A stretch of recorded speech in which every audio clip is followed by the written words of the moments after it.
controversy between WWE and you, and like, what are you mostly interested in? I'm interested in, and I talked to my agent again this weekend, who reached out again to Barry Bloom, and he's friends with Goldberg as well, and to get me and Goldberg on the phone. I'm hoping to have that happen. I'm hoping in the next week with that. So I need to talk to Bill and see what we got to see where we're both at on everything, and then go from there. Yeah, I do remember you were saying something about that in your last live I was watching. Yeah, so that's that's right now where the priorities are at on that, and I got to see a lot's going to be determined out of that, how that goes. If that goes great and we can get on the same page on everything, and our visions align up enough to where then we'll see what happens. And there's going to come a point where I'm not going to be able to share. I'm not going to be sharing all this stuff with you guys, like as far, you know what I mean, from a business standpoint on that. But I can tell you that the steps have been taken, and we are. It is. Talking about this is becoming a reality to where I could talk to Bill and at least see what the options are, and then go from there. And then it's going to either be a yes or a no on that, and then we'll. But I'll know more after I talk to him. Okay. I also have another question. Okay.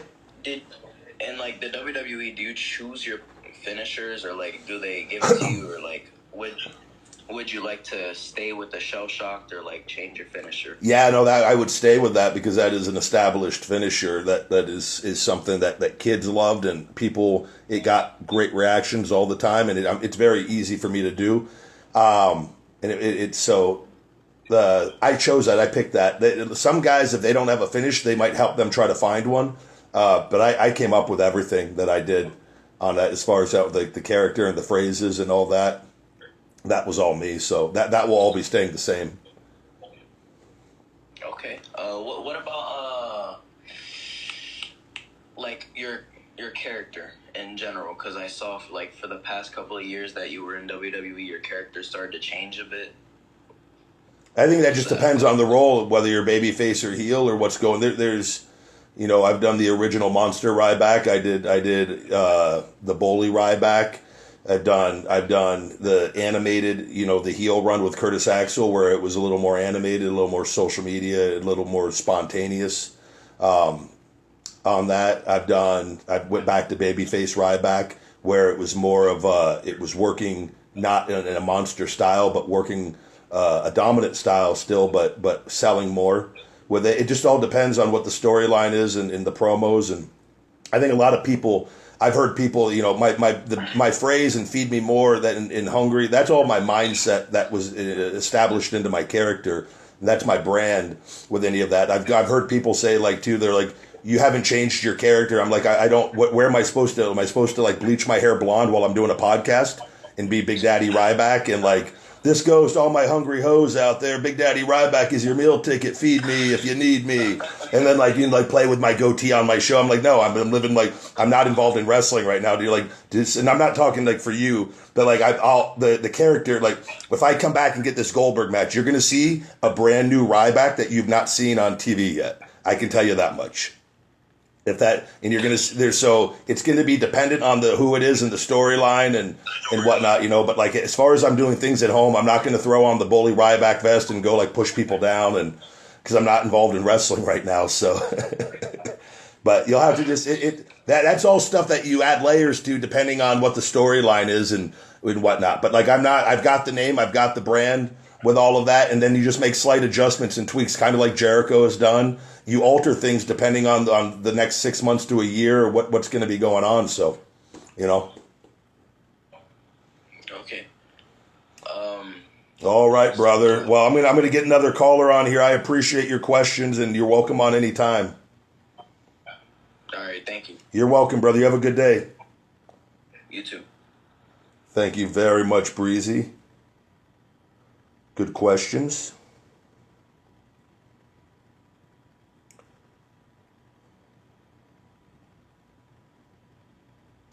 Let me see here.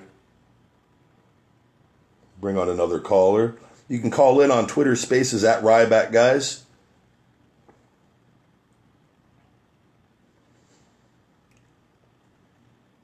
Hello. Good to see everybody in the chat.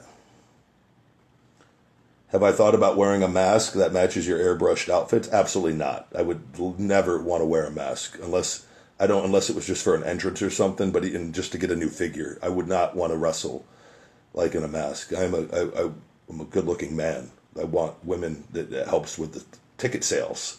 I don't want to be covered in a mask. The people in the mask never do well with the chicks. Nobody knows they're famous. If I was married, that's a different story. But I'm coming back, Big Daddy Ryback at some point with Phoenix, and Kimmy Granger and Kendra Lust, and then a hot young up and comer. Kimmy's the young one; she's 27. With that, so there'd be a little animosity amongst the group with Big Daddy Ryback's Hungry Hose. With that, I got Phoenix as Sweet Pea, Kendra Lust would be Special K. And then Kimmy I'd have to come up with a name for Kimmy, but she would be the young one in the group because Kendra and Phoenix are in their 40s. So, but Kimmy's 27, so she would always get a little extra attention. And I would like to build that controversy and drama up over time with Big Daddy Ryback.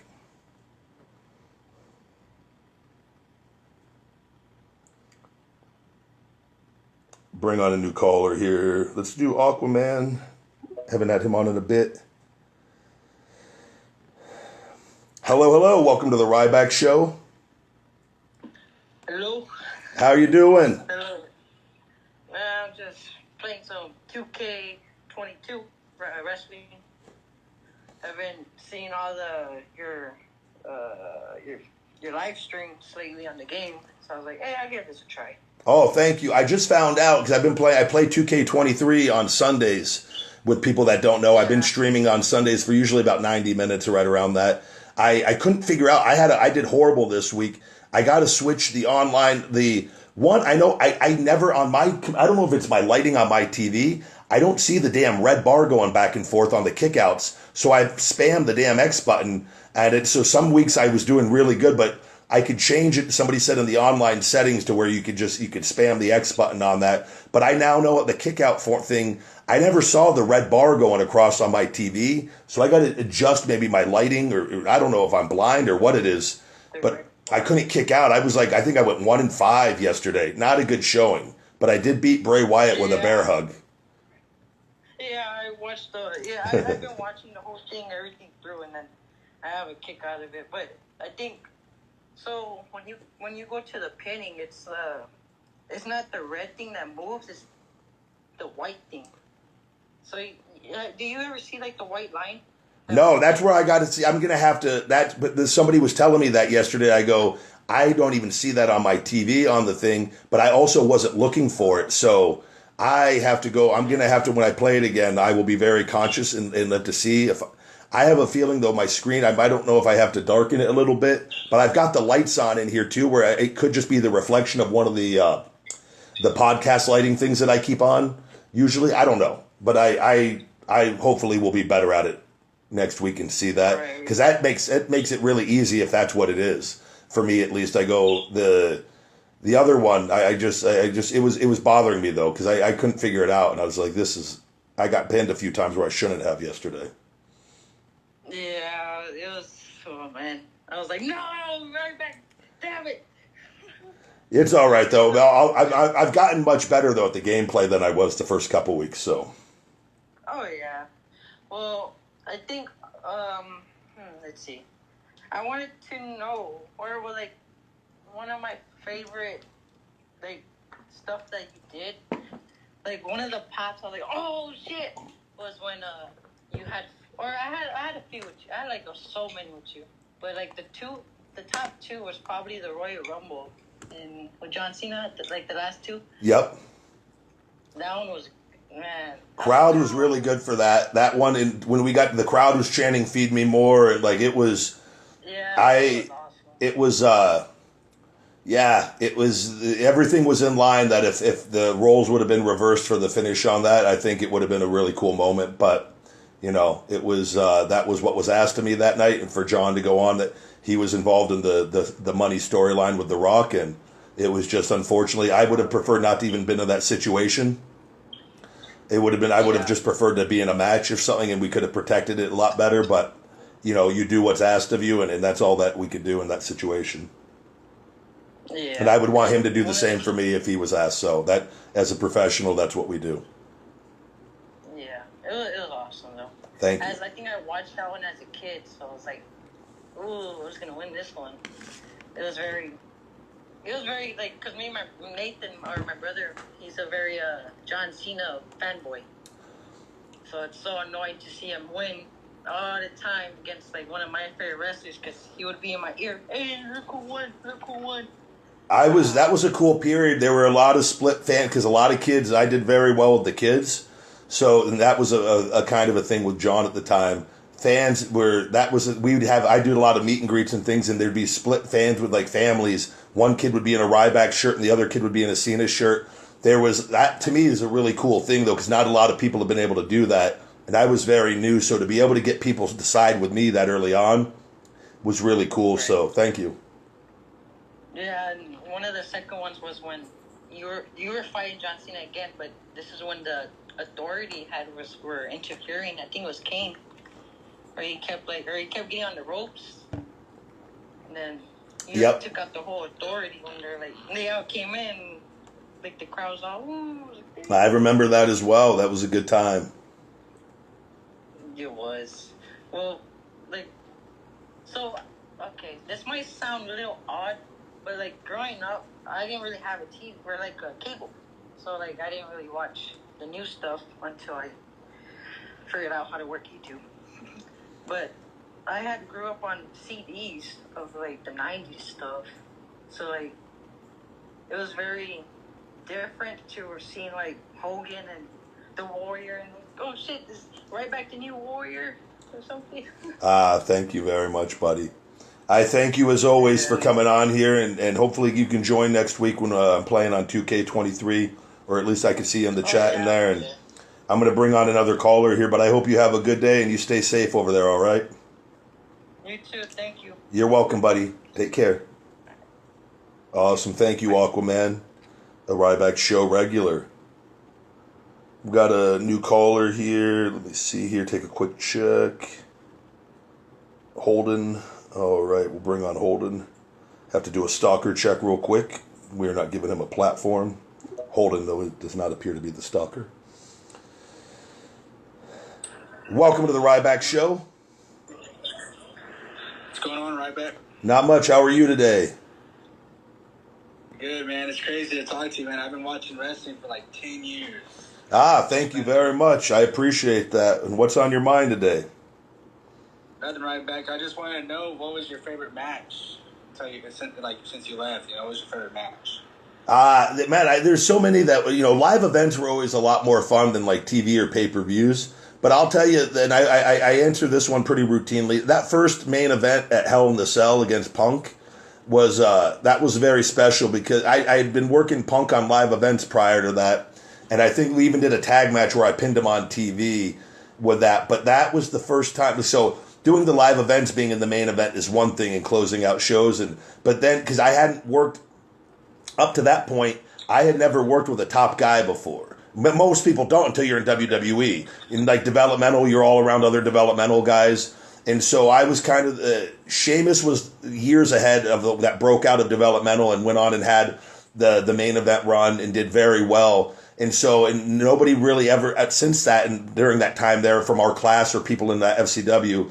And then it got selected with all of that. And like, it was a really cool thing, man, to get that confidence of realizing that there's really nothing different outside of the wrestling top guys. Outside of, obviously there's more pressure and there's different things, but like I preferred wrestling in that more than any other spot with that, in the sense of like I loved like the adrenaline, the added pressure and all that. And so that was a huge confidence booster because I had just come my ankle injury, and I had a lot of uncertainty with a lot of things just from in my wrestling future with my ankle, with all of that. So to go out there and to like be able to perform and to realize like, oh, I've got this. This is easy with nothing. It's just, you just go. And so that was a huge confidence booster for me in going out there and delivering on that and getting the positive feedback and seeing the big, huge merch numbers. It was like, it was everything was telling me that I was doing a great job. So that was the start of it.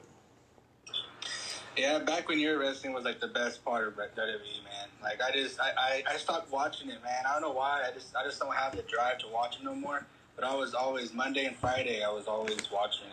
Every time it came down the dang, bro. I was like, man, that's a big guy. Thank you. Should have wrestled him. Let me ask you this: if I come back and wrestle Goldberg, will you watch? Oh yeah. Oh heck yeah, man. That'd be crazy. Where would it be? Would it be WWE? You'll have to find out. I've got to talk with Bill hopefully very soon and see if we can line up this whole thing. But I was just curious because I hear that a lot of people don't understand why you bring back certain people, and I like to remind them is that people that have stopped watching will watch again when certain people are brought back. So. Yeah, I would watch again. I mean, if Goldberg came back to wrestle you, man, that'd be crazy. I'm going to try to make this a reality for everybody, so we'll see what happens. All right. And you and Vince McMahon good? Like, is that too? Oh, absolutely not. And I don't plan on it. So that's not going to be a thing. Okay. Yeah. We could. That one's. That would take a lot of work, and I will say this: my agent is actually good friends with Vince with it, and but that would take so much work and them accountability on the things that they've done illegally on my social media and things. So I don't foresee that being anything in the future. What about AEW? That would probably I got to talk to Bill and see. We got to see a few things, but that is we're gonna have to talk. Alrighty. All right, brother. I appreciate it. Alrighty. Have a good one. You too. Thank you. Yeah. Good deal. Thank you, Holden. Got a super chat here. E. Wilkie, 1993 on YouTube. Hey, Ryback. I just joined. How's your day going? Thank you very much. We got a new Rybacker, and I'm having a great day, brother. Hanging and banging, rocking and talking. Anyone acts out of line, they're going to be getting some shell shocking here in the chat. I love that. That's my new phrase though for the updated Hogan, the hanging and banging, rocking and talking. That's the 2023 version. Say your positive affirmations and take your Feed Me More Nutrition, brothers. The big guys here, the People's Podcast. The wrestling, it always used to be mystique. Don't let them know too much. I've just completely have broken that wall down completely. I go, no, you guys are going to know me way too well. You guys, and then you're still going to believe when I'm out there. You're still going to watch because we have a better connection. That's a fear mentality. Oh, I got to create mystique. I don't want anyone to know me. I don't want people to know I poop. That's that fear mentality that people use. Not anymore. 2023, we show it all. You're going to see it all. And then you're going to, I want to go watch him do his thing on that. But that's what we're doing here on the People's Podcast. Too many people get caught up where I got to just be the character 24/7. I don't care. I'm me when that camera's on, and there's part of the character that carries over to real life, and there's others that have nothing to do with real life. I don't give a shit. And I own my brand, and I'm happy, and I'm going to keep doing my thing. And I don't worry. I'll do this show nonstop. If I go out and do something on TV and we don't talk about it, we don't talk about it. But I could go be a heel there and still come here and do what I do and help people and cut some heel promos from time to time and then do some babyface answers on others. We just, it's all, this is 2023, baby.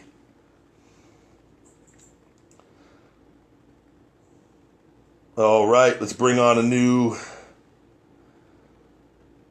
guest.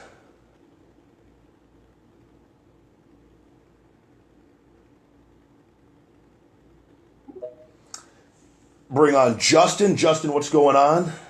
Welcome to the Ryback Show. Hey, Ryback, what's up? Not much. How you doing? I'm doing really good now. I've been in the Twitter Spaces quite a few times. It's awesome to finally be able to talk to you. Thank you very much. I appreciate that. And what's on your mind today? Not too much. Actually, I got a couple questions for you. I'm a big fan. I really do believe that WWE misused you. I haven't been watching, wrestling in quite a while. I stopped in 2017, because around then I was graduating high school. Okay. But yeah, I always look back and I'm like, man, Ryback could have been, one of the guys. I have plenty of memories. I was at Florida that time when the Nexus debuted. In Miami. Was at your WWE Championship match against CM Punk in Hell in a Cell. I think that was that in Atlanta? That was in Atlanta. That's correct. Yeah, I remember that. That was awesome. Thank you. And yeah, one of my biggest questions I have to ask you though is what would you say like the biggest reasons as to why WWE has like changed, for the worse? Like I've been a fan, or I was a fan, I should say, since like in 2002, and then ever since like I don't know, like ever since for me when 2010 hit, it just took a huge nosedive. I mean, not including your program. Your programs were awesome, but could you give me some insight, maybe like why did it go downhill, do you think? What do you think the main reasons were? Well, so one, from a profitability standpoint, Vince, they've learned to make more money than ever. But from a creative standpoint, and this is kind of tying in with the LA Knight stuff and things, and I said that they stopped, and they've told me this, that they do not want any more megastars in professional wrestling. Cena was the last one. So the reason why Vince and people like Stone Cold and The Rock in that period, the Attitude Era got really over, was WCW. And this is just me, what I know based off how Vince and what he's doing in his views of business with it. He needed to create larger-than-life megastars to compete with WCW. And so he gave everybody free reign to go get as over as possible. Once they bought out and WCW went under and they outdid them, and Vince had a monopoly on all the wrestling at the time, they took huge advantage. They started fucking all of us over from developmental on. They told us, they put fear in us from having agents. And they took all the power and put it on their side and put a lot of fear starting from developmental on with it. And then so guys, and they got up there, they lowballed them on contracts. And they had, where else are they going to go? They had a control over things, and Vince didn't want people. This is where they don't want to push people that have the X factor that are larger than life, because they don't want these megastars, because they don't want to pay them more. They don't want them to have too much power. They don't want them to go leave and do other things. So they started underpaying people to keep them there for 10, 15 years, 20 years. Whereas if you allow guys to get really over that are the big fucking stars with it, and people that's what wrestling fans, that's what we watch. We watch to see these guys larger than life personalities, the people that can connect. This is what wrestling, this is what it is built on. The foundation is built on the performers going out there and having an ability to connect with the people in whatever way that is. And sometimes it's through intensity or promos or matches or just the energy that they radiate. Everybody, it's a rare thing, and when it happens, it's a really cool, special thing. Vince has taken that away from where they're not pushing the people that organically connect with the crowd. He took that away a long time ago, and and this is where people are getting turned off by it. But he's pushing who he wants to push, where he pays them less than they would make, but these people are cool, just staying in line, collecting their money, and whatever. That's fine. If you get selected for that role, and you're going to make $5 million, but you should be making 12, 15, 20 with it, but you're still making 5, and nobody else is making close to that. You're probably going to go along with that. But that person also doesn't usually have that X factor quality with it, because he doesn't pick people for those spots with that. But the people that have that natural charisma and connect with it, they've taken away, and they stop their push. They cut their legs off. And people like you and a lot of other people that watch get sick of this shit and tune out eventually. You're like, that guy's a fucking star. We all see he's a star with it. And then you go, oh, he has a backstage fucking attitude problem. But you never, like, whatever it is. And then they cut their legs off with it. But you see that play out, so you feel that what you are watching for and your energy that you're putting into this and the time, you're not really being rewarded for it. So eventually you just say, fuck it, and you tune out. Yeah, absolutely. I mean, 3 hours on Monday every single week. I mean, I think we deserve a bit of a reward in that much time we invest in that product and whatnot. Do you think another reason why pro wrestling as a whole has also gone downhill maybe has to do with advancement in technology? Because, now with social media, we know what's going on backstage versus, back in the Attitude Era, we didn't have a clue. Or do you think that's irrelevant? No, I do think that. But I think social media activity is higher than ever, obviously. So, TV ratings and things, those can be, even though those could be down, but social media activity and matches that get posted online, those views are coming in through different avenues now. So I think things have changed a bit in that aspect. I will say, like a show like AEW Rampage, they are at a huge disadvantage because they're not live, or at least not most of the time. So they tape the show on Wednesday. People read the spoilers. You can read what happens, and even if something amazing happened on it, you're not as likely to watch. You'll just wait for it to come online because you already know what happened with it. Whereas before, at least on the live shows, you tune in because if there's something you don't want to miss, you're going to tune in. But that's up to them to create captivating TV and good storylines. But that same thing is, you can miss the shows and still just see what you want. You can literally, if you're just a Roman Reigns fan and you just want to see his angle, you can literally not watch the shows and just YouTube it right after and get the clip. So, but they're getting that revenue through YouTube and the different things. So but to get people to watch the TV product, you've got to have them, you've got to have something where they don't want to miss it. That's very hard to do week in and week out, obviously, in this day and age. So I do think that plays a part in it, but those views can be made up on the social platforms where they're making revenue on that as well. So that does balance it out in a way to where it's not, if there was no social media and ratings were just down, it'd be a fair argument that it's this stuff's just not as good. But it does distract, and people have the options to just tape it or tune in later, and where there's not as much of an urge to watch as maybe there used to be, because you now have 1,000 different ways that you can get that content later. Right, yeah, I can absolutely resonate with what you say. I think you speak out on the business better than anybody. Thank you. And another question also. I read an article long back that some of the promos they cut on other wrestlers can be a real thing. You know what I mean? If they're telling you, oh, I hate you're lazy, this, that. Yeah. Then that they actually mean it in real life. Is that true? Well, a lot of that could be written. Vince and them on the writers sometimes will take shots at people through the promos, where they'll have another talent say something that's being written, and that's kind of their way of maybe making a point to them if something like that happens. Other times it's just in character stuff. I don't know how often all that happens. I just know that it's not unreasonable to say that hasn't happened from time to time. But it depends. Vince, if he's trying to embarrass somebody, they'll make sure that they're going out of their way with that. So it's not something I would say that happens a lot, but it does happen, I think, from time to time. Right, yeah, because I remember, I think it was around the time, I think Miz and Dean Ambrose had their program, and Miz called him lazy, and then everybody on the internet was this is actually what Miz believes about Dean Ambrose, and then everybody's oh, is he lazy? Oh, is he not lazy? I could tell you he's not lazy at all, so that was probably just a character thing. Yeah, well, you got to remember, in wrestling, people are playing characters, and the goal is to create controversy.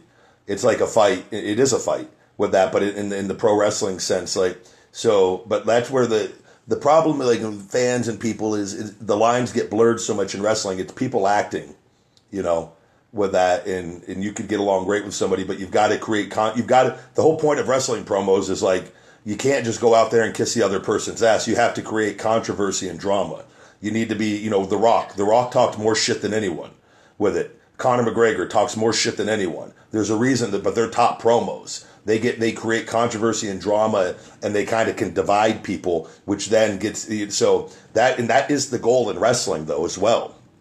And everyone has their own way. Some people are more comfortable disrupting things more than others, depending on what your character is and whatnot. And but that's never a bad thing from wrestling, when you can create uncertainty in the fans by blurring those lines and whatnot. So, and you'll see something like that can there's a level, there's one being a wrestling fan and understanding that, and then there's being people that watch that and then go talk shit online and can't separate the physical acting from reality, and from the actor from the person, and but we can go on all day about that. Yeah, exactly. I mean, Yeah, I have plenty of other great memories of seeing you live. I also was in Everett for a Monday Night Raw. It was the Raw where you came out. It was around the time you had that program with Miz and Big Show. Okay. And you shell shocked the Big Show, and then you did the knee hook clothesline to Miz, and Miz's shoe like flew out into the audience. I just remember laughing my ass off. I remember that. The crowd went crazy for that shell shock with the show on that one. That was I think they had the carpet was in there, I think, on that one.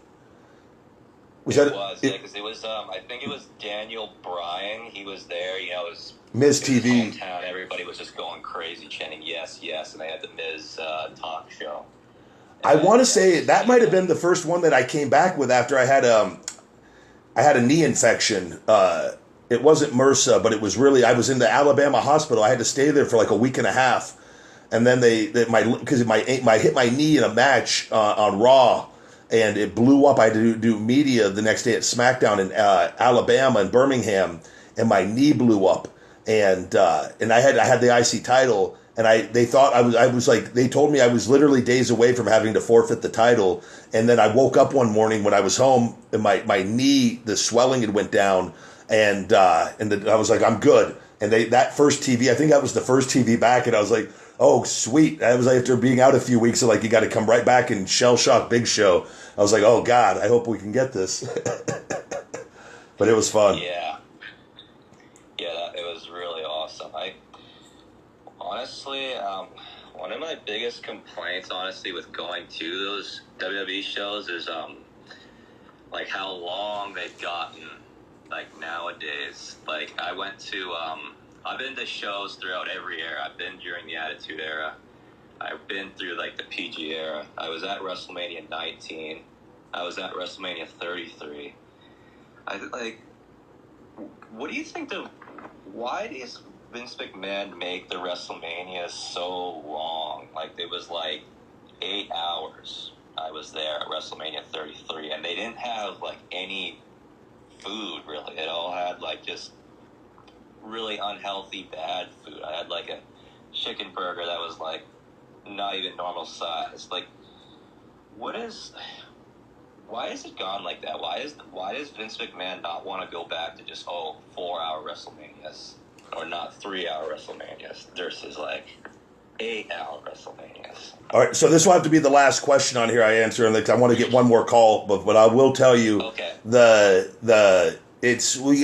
a positives and negatives with that. They're getting a lot more people on the show with that work all year long to get them a WrestleMania payday, and also though doing the show 2 nights has proven to work and that people will pay for it, and they're selling out or getting close to sellouts for both nights. You're getting more talent on the shows that are getting to be on the biggest show of the year that normally might get left off, that put in a lot of work and sacrifice. I as a talent am all for this because the people are saying that they're okay with it as far as going to the 2 nights and longer shows in one day. I know those are long for fans and I've talked about it, but I go as a talent, there's nothing worse than not being rewarded for working and being on the road and sacrificing everything and injuries. And then there's only a select amount of spots. And I think they have found a very good way to getting more people on the shows and giving it the 2 nights. And from a business standpoint, they're making a lot more money on that. And it's proven, they have shown that it works. So if it would be one thing if it wasn't in there, it was being met very negatively overall.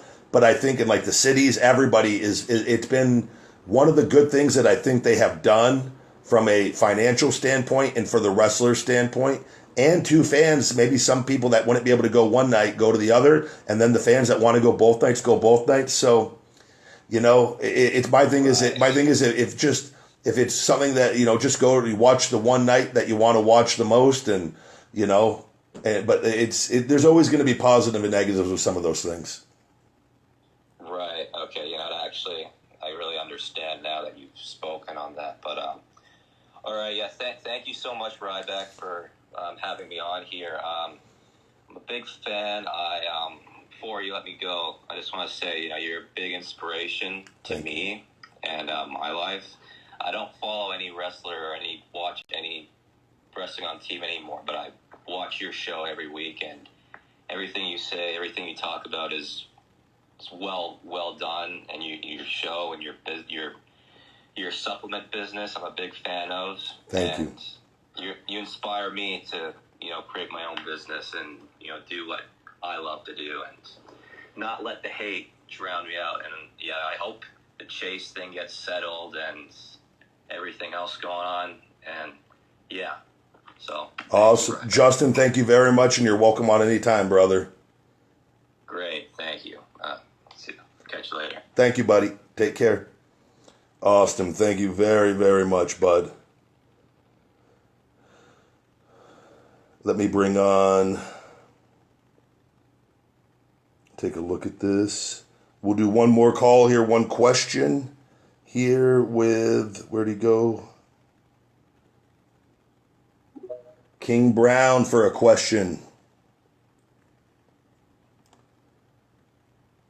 Hello, King Brown. What's up, big guy? Not much. How you doing? I'm good. I don't know if you remember me on last time I had you fired about the Booker T shit. Yeah. I ain't gonna chop your ass about that right now. You remember? Used to make your entrance in WWE, and used to come over to the ropes, and not like an Ultimate Warrior, but you used to lean on the ropes, and your chops just bulge out of your neck. And you used to do it's like lean on the ropes, but what is that called? That's just me. That's my in-ring entrance, but I would do that by design. I would go and I would hit my head to that back crowd and kind of jaw jack, and then I would hit my fist, and that concussion sound would go off when I'd hit my fist. And that was just me grabbing the ropes, and I would just say it's feeding time like a caged animal. And when I would push, those ropes are really tight. So when you push up on them, that causes all my veins and everything in my body, like it's a way to kind of flex on that. And I would saw how it looked in the camera, and that's just my entrance, man. And that was my unique way of trying to do what I do and stand out, Yeah, I remember one time I was in the crowd, and I looked at my dad like, holy shit. Yeah, no, it's one of those. It's a visual. I'm working. We have a hard cam. We have cameras. We are television stars, and we have to know how to work the cameras. And there's a reason why Vince and that's your money.